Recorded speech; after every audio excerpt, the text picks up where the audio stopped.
Projekti 7-2027.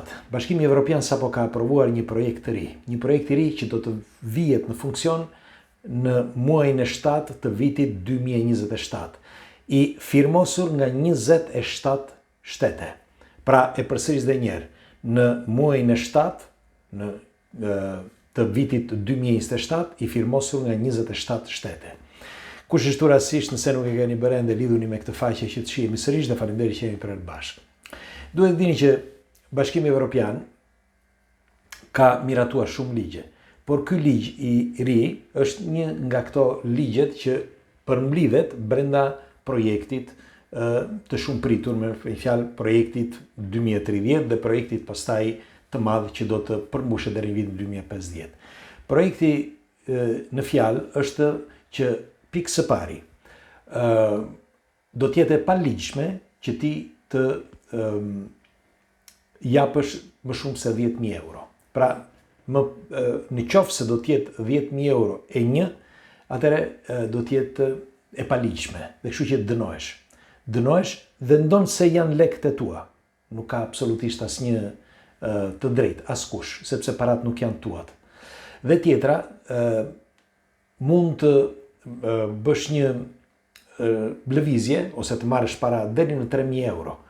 Në qoftë se do të tejkalohet kjo shifër, pra 3.001 euro, je i sinjalizuar. Pra të gjitha transaksionet, lëvizjet që do të bëhen, janë të shënuara. Tani, çfarë do të thotë kjo? 10.000 eurot, ti nuk mund që ti transferosh ato, pra cash, absolutisht jo, por vetëm nëpërmjet bankës. Dhe tjetra, nuk mundesh që ti për më shumë se një shifër të caktuar pa sinjalizuar qendrën, pra bankën qendrore.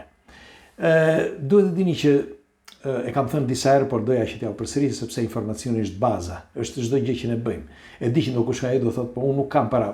Ku i dihet, nesër mund të kesh para dhe duhet të jesh i informuar. Padyshim shumë prej jush do thonë unë do informohem ose jam i informuar, por ti ndajmë këto informacione këtu së bashku nuk është keq. Dhe po thoshja, ti në qoftë se, sepse është vendosur që në vitin 2027 do filloj moneda virtuale. Pra e kishin vendosur për këtë vit, po e testojnë këtë vit dhe kanë shtyrë për vitin 2027. Dhe në vitin 2027 do jetë në mastigjer deri në vitin 2029, kur vitin 2029 do të jetë ai përfundimtari që nuk do të përdoren më para cash. Pra paraja që ne njohim, por do të përdoret në mënyrë virtuale. Dhe në mënyrë virtuale do të jenë që të gjitha të kontrolluara. Nëse keni vënë re që tani çdo gjë është e kontrolluar. Pra ti nëse bën një transakcion ose një pagesë tej 3.000 eurove, pra ditore po flas, ti je menjëherë i sinjalizuar. Dhe është si mund të quhet, e kontrolluar lëvizja jote që ti bën. Çdo lëvizje e çdo qytetari është e kontrolluar për sa i përket ardhurave financiare, para parave. Për ata që nuk e dinë, është mirë që të jeni të informuar që paraja nuk është as imja as juaja. Paraja është e dikujt që e stampos, nuk është as edhe shtetit, por i disa shoqërive që marrin taks për atë që bëjnë, pra për prodhimin e parave. Kështu që në qoftë se ti vendos, është njësoj si kur ti të vendosësh emrin diçkaje. Në këtë rast ti vendose sepse e ti që e stampos atë. Dhe nga momenti që ti jep stampën, ti ke të drejtë me fjalë që të marrësh përqindje. Dhe këtë që bëjnë me të gjitha bankat e botës. Pra ti nëse duhet të stamposh ato, je i detyruar që ti nënshtrohesh disa kushteve të disa shoqërive. Sepse siç ju thash më përpara, çdo gjë është e kontrolluar. Tani, moneda digjitale, sepse kjo është një pjesë e projektit, siç ju thash, viti 2030, pra Agenda 2030, moneda digjitale është njëra prej këtyre projekteve, sepse ka një sëri projektesh. Dhe moneda është e para, ajo që do të ketë kontrollin e rrept. Sepse me anë të parave sundohet bota. Pra sot, nuk është se shpika unë ujin e ngrohtë, absolutisht jo, por po ja u them që ta dini. Pra fillimisht sepse janë gjithë ato projekte, por projekti më i parë dhe më i menjëhershëm është kontrolli i paras digjitale. Ndaj dhe shumë aplikacione tani kohët e fundit po kontrollojnë shpesh gjithmonë më shumë. Nëse keni vënë edhe këto aplikacionet e bankave janë gjithmonë në rinovim. Pse? Pikërisht pra sepse është gjëja e parë më e rëndësishme. Në vitin 2030 do të ketë një kontroll kaq të rrept, me një fjalë, çdo qindark që do lëviz, sa që nuk e keni iden fare. Në qoftë se dikush nga ju do thotë, po si do t'ja bëjmë, për shembull, ata që shesin gjëra të çuditshme ose shesin në dorë, të mbani mend që duhet të harruar. Do e harroni atë jetë, nuk është më ajo jetë e mparshme. Si që kam thënë dhe më përpara, do të ketë një ndryshim kolosal. Dhe ndryshim kolosal është portofoli digital. Jo portofoli vetëm i parave, po është portofoli digital me dokumenta, me fytyrën, me informacionet, me çfarë keni ju, patenta, çdo gjë është universiteti, shkolla, çdo gjë është pra në portofolin digital të secilit. Dhe ky portofol digital është me një numër të secilit për nesh, pra një numër serie.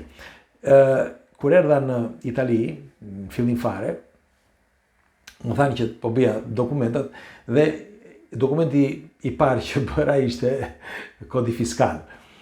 Dhe me fjalë, i pari që ishte i çuditshëm sepse bëra kartën identiteti, pastaj kodi fiskal.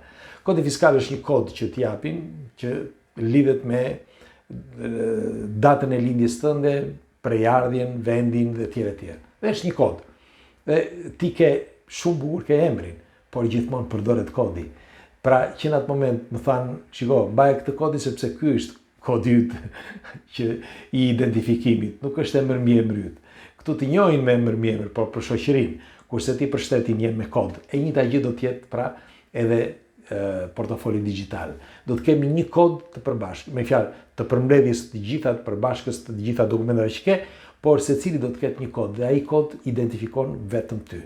Dhe me anë të këtij kodi do ketë secili do të ketë pikët e tij. Pra do të marrësh pikët, nëse do të japin pikë të punës, të shoqërisë, të ecurisë tënde në jetë dhe do të hiqen pikët nëse ti do të gabosh në disa raste të jetës tënde.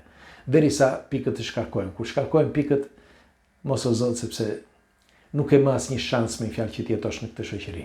Megjithatë, kjo është ajo çka po projektoje, doja t'ja u thoshe sepse ky është vetëm hapi i parë. Pra këto janë hapat e para për të shkuar drejt një zhvillimi që është portofoli digital. Dhe pika e parë është pikërisht pra moneda digjitale. Dhe si që thash, moneda digjitale është vendosur nga Bashkimi Evropian me këtë ligjin që u bë tani në muajin e 7 të vitit 2027 i firmosur nga 27 vende të botës. Pres komentet tuaja çfarë mendimi keni për këtë argument dhe ku do ta çojë bota njerëzimin. Me një fjalë, ato lobet ku do ta çojnë njerëzimin? Deri ku? Deri në çfarë pike? Sepse duke filluar që nga gjëja më e vogël deri te gjëja më e madhe, ne jemi super të kontrolluar dhe pagojmë çdo gjë. Pra dhe gjën më të vogël dhe nuk e kuptoj se ku duan ta çojnë, deri në çfarë. Nuk e di. Megjithatë, natën e mirë.